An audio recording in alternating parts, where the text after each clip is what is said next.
Shalom, call halal Yahweh Bashem Shai by Shem Dash.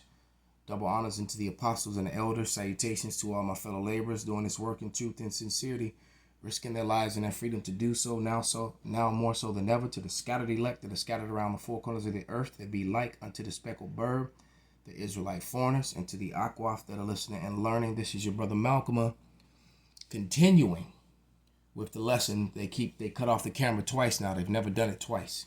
But we're just going to keep rolling in the spirit, man. All right? Like I said, these people have, their whole system, it has been rigged all along. All right? They had a 500-year head start and it still failed. From the school system to the court systems to the financial aid, to the loans, to the banks, it was all rigged for these pale males, these Edomites, to start on third base, and they're still failing. And now all of a sudden they got a problem with a corrupt system. They didn't have a problem with this corrupt system when it was benefiting them. All right. They didn't have a problem with it at all. All right. This is Sirach 10 and 8, and it reads, because of unrighteous dealings and injuries and riches got by deceit, the kingdom is translated from one people to another. All right. And I'm going to go ahead and read verse 9. Why is earth and ashes proud? There is none more wicked thing than a covetous man, for such as one setteth his own soul to sell, because while he liveth, he casteth away his bowels. So, these Edomites would sell their own mother, sell their own father, sell their own brother, just to get ahead. And I'm gonna keep throwing it in your face like a thorn, man. You had a 500-year head start and you're still failing, man. All right, all out in the streets, cracked out and toothless and methed out and toothless, strung out on opioids. All right, why your own people manipulate a system and cast at you out and didn't allow you to participate. Okay, let's go to Psalms 94.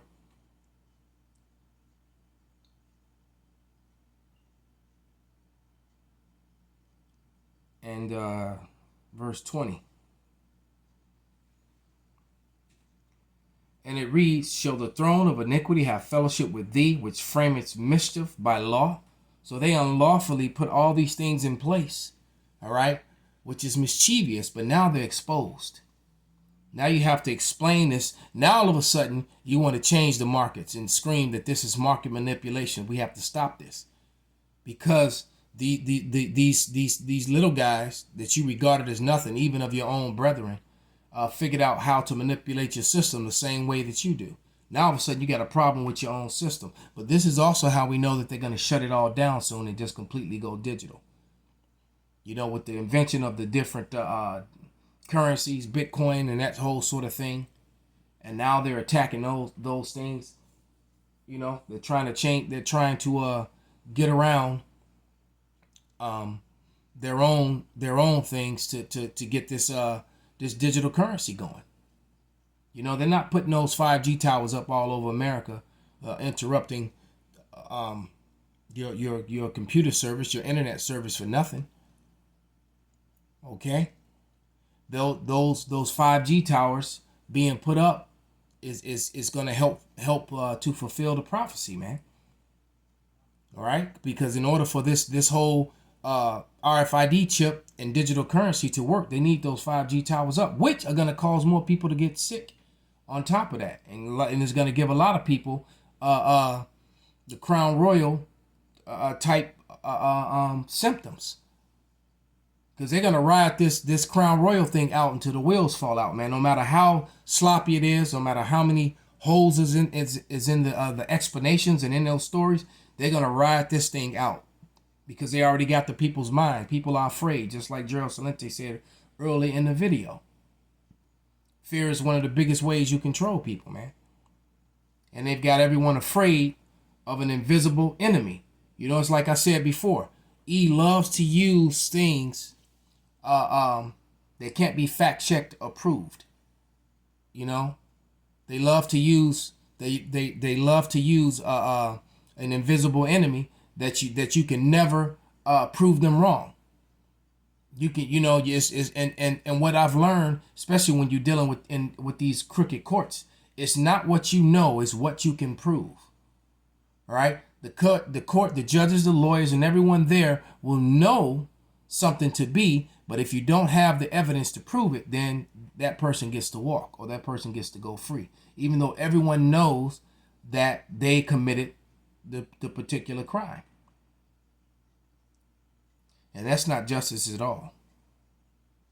That's unbalanced, man. Let's grab one more scripture and wrap this thing up. One that most of you that are in the know are familiar with. But the time of them being able to do this is coming to an end. All right. This is Isaiah 10 and 1. I'm gonna read through verse 2, and it reads, "Woe unto them that decree unrighteous decrees, that write grievousness which they have prescribed." All right, they sign off on these unrighteous decrees, man. All right, which creates grievous conditions for people. All right, to turn aside the needy from judgment, and to take away the right from the poor of my people, that the widows may be their prey, and that they may rob the fatherless. And they've been doing that to us all day long. And now those curses are now falling upon Esau, Edom. Call Halal Yahweh Bashem Abishai Bashem Rakakwadash Wa Abba Babal Shalom Kwam Yasharala.